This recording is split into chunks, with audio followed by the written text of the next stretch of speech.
Hello friends, welcome back to my channel. Today I will be discussing about A.K. Ramanujan's poem A River. First, let me read out the poem. A River. In Madurai, city of temples and poets, who sang of cities and temples, every summer a river dries to a trickle in the sand, bearing the sand ribs, straw and women's hair, clogging the water gates at the rusty bars, under the bridges with patches of repair all over them.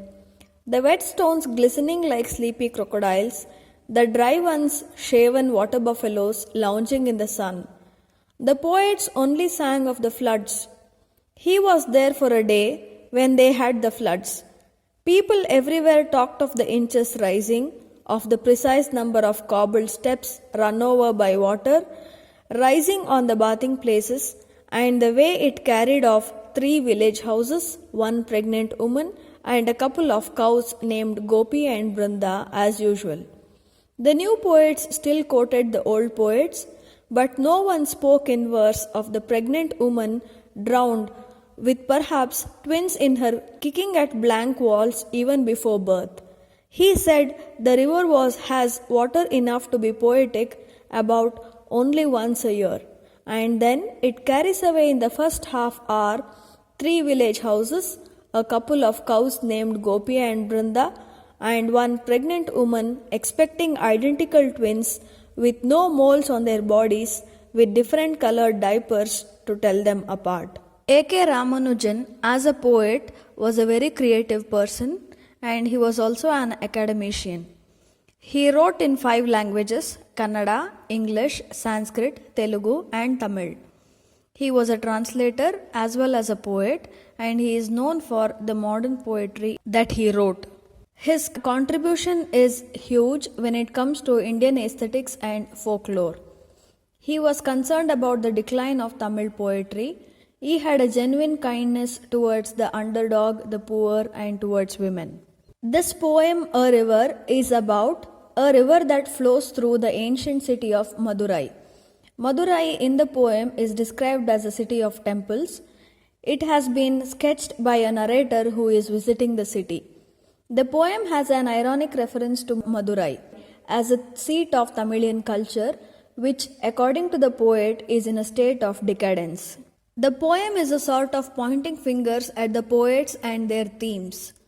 In this poem, the poet observes that the poets, both past and present, only speak of the river during the rains and floods, whereas in summer the river is completely neglected by these poets.